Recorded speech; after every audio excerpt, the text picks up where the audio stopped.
আসসালামু আলাইকুম রহমতুল্লাহ। সমরেখা অনুষ্ঠানে আপনাদের সবাইকে স্বাগত। আজ আমি বাংলাদেশে গুরুত্বপূর্ণ একটি বিষয় নিয়ে আলোচনা করব, সেটা হলো পিআর তথা সংখ্যানুপাতিক পদ্ধতিতে নির্বাচন। এখনকার বর্তমান বাংলাদেশের রাজনীতিতে এটা একটি রাজনৈতিক চর্চা, রাজনৈতিক দাবি। অধিকাংশ রাজনৈতিক দল সেটাকে পিআর পদ্ধতিকে দ্বারা গুরুত্ব সহকারে বিবেচনা করে। যদিও বাংলাদেশের প্রধান রাজনৈতিক দল বিএনপি, তারা এটার কঠোর বিরোধী। এই পদ্ধতিটা আসলে কি, কেন এবং কেন দরকার, এবং এটা আমাদের বাংলাদেশের জন্য কতটা কাজে আসতে পারে তা নিয়ে আলোচনা করব। কেন পিআর নিয়ে এত কথা? সাম্প্রতিক দেশের রাজনীতিতে একটা বড় সমাবেশ হয়েছিল একটি ইসলামিক দলের। সেখানে অনেক মানুষ জড়ো হয়েছিল। মজার ব্যাপার হলো, সেখানে শুধু একটা দল নয়, বিভিন্ন ধর্ম আর মতের অনেকগুলো সংগঠন সেখানে অংশগ্রহণ করেছিলেন। শুধুমাত্র কয়েকটি দল সেখানে অংশগ্রহণ করার সুযোগ পায়নি, অথবা দাওয়াত দেওয়া হয়নি, অথবা তারা চায়নি। সেটা হলো বিএনপি, জাতীয়তাবাদী দল বিএনপি, এবং আরও কিছু ছোটখাটো রাজনৈতিক দল। সংবিধানের সংখ্যানুপাতিক পদ্ধতি সবার একটা চাওয়া, সবার একটা স্লোগান, সংবিধানের সংখ্যানুপাতিক পদ্ধতিতে নির্বাচন প্রয়োগ করা হোক এবং এটা সবসময় চালু করা হোক। এই দাবি থেকে বোঝা যায় দেশের বর্তমান রাজনীতির কিছু সমস্যা থেকে বের হতে এই পদ্ধতি কতটা জরুরি বলে সেটা ফুটে উঠেছে। পিআর পদ্ধতি কি, আর আসলে এটা কেন দরকার? এখন আমাদের দেশে যে নির্বাচন পদ্ধতি চলে তাকে আমরা বলি ফার্স্ট পাস্ট দ্য পোস্ট, অথবা FPTP। এর মানে হলো, একটা আসনে যে প্রার্থী সবচেয়ে বেশি ভোট পান তিনি জেতেন। ধরুন 4 জন প্রার্থী মিলে ভোট পেলেন, আর একজন 25% ভোট পেলেন, আর বাকি 3 জন মিলে ভোট পেলেন 60%। তবুও যিনি 25% ভোট পেলেন তিনি কিন্তু জিতে যান। এতে কি হয়? অধিকাংশ মানুষের ভোটও নষ্ট হয়ে যায়, কারণ তাদের পছন্দের প্রার্থী জেতেন না। ফলে সংসদে সবার কথার দাম থাকে না, সবার কণ্ঠস্বর, সবার আওয়াজ সংসদে থাকে না। কিন্তু সংখ্যানুপাতিক পদ্ধতিতে অথবা পিআর একদম আলাদা। এখানে মানুষ সরাসরি কোনো প্রার্থীকে ভোট দেয় না, তারা একটা দলকে ভোট দেয়। যেই দল সারা দেশে যত শতাংশ ভোট পাবে, সংসদে তারা ঠিক তত শতাংশ আসন পাবে। যেমন যদি কোনো দল 40% ভোট পায়, তাহলে 100 আসনের মধ্যে তারা 40টা আসন পাবে। এতে কি হয়? কোনো ভোট নষ্ট হয় না, প্রতিটি মানুষের ভোটের মূল্য থাকে, আর সংসদে সবার কথার প্রতিফলন ঘটে। বিশ্বের 80টি বেশি দেশে পিআর পদ্ধতি চলছে, যেমন জার্মানি, সুইজারল্যান্ড। এসব দেশে কিন্তু পিআর পদ্ধতিতে নির্বাচন চলছে।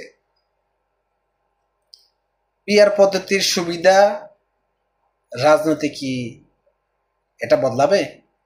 পিআর পদ্ধতির আলোকে রাজনীতি আসলে কি বদলাবে? পিআর পদ্ধতি চালু হলে আমাদের রাজনীতিতে বেশ কিছু পরিবর্তন হতে পারে, বাস্তবিক পরিবর্তন হতে পারে। যেমন ভোটারের দাম বাড়বে, একটি ভোটের দামও বেড়ে যাবে। কেমনে বাড়বে? আপনার দেওয়া প্রতিটি ভোটের মূল্য এটা যাচাই করা হবে, কারণ আপনি কোনো ব্যক্তিকে না, আপনি দলকে ভোট দিচ্ছেন, সেটা আপনাকে মাথা রাখতে হবে। তারপরে আসেন, ছোট দলগুলো সুযোগ পাবে। যারা সংখ্যায় কম বা ছোট দল, তারাও সংসদে তাদের প্রাপ্য জায়গা পাবে। নির্বাচনে মারামারি কমবে, কেন্দ্র দখল বা ব্যালট চিন্তার মতো ঘটনা কমে যাবে, কারণ আসল হিসাব হলো মোট ভোটের শতকরা হার। এটাই কিন্তু বাংলাদেশের একটি বড় দলের এখানেই প্রবলেম। আরও আছে ওদের, কিন্তু এখানে প্রায়গুলার যে কারণ, এই কারণগুলো প্রায়গুলো কিন্তু ওদের প্রবলেম।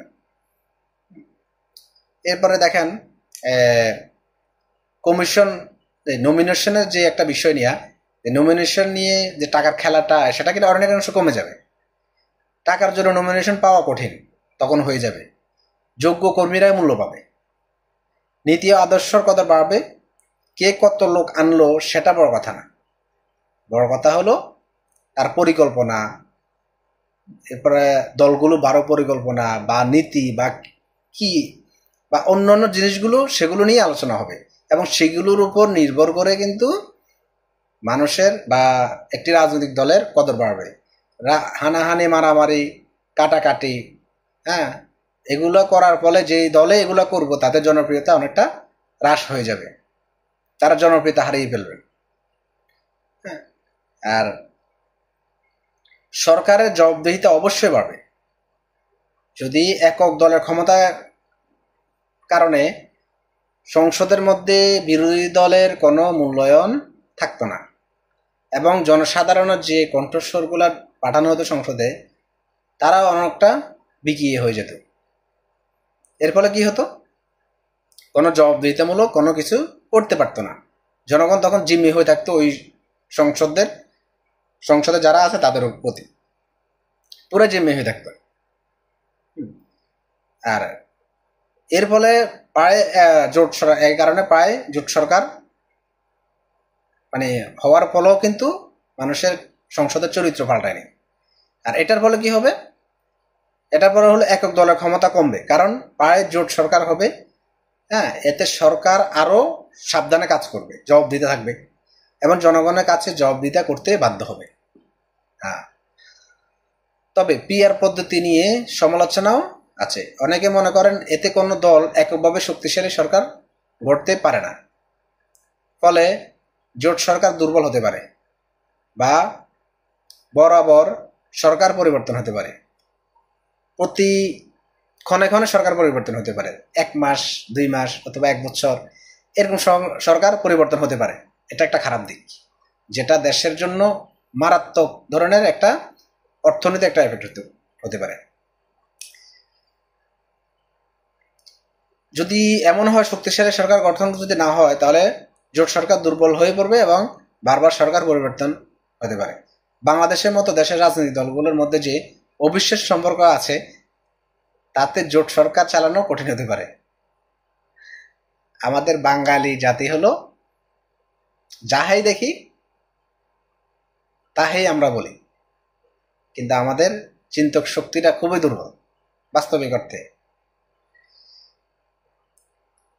এই পদ্ধতি চালু করতে হলে আমাদের সংবিধান পরিবর্তন করতে হবে। আর এটা তখনই সম্ভব যখন দেশের বড় রাজনৈতিক দলগুলো রাজি হবে। দেশের সবগুলো রাজনৈতিক দল যদি রাজি হয় তাহলে পিআর পদ্ধতি সম্ভব।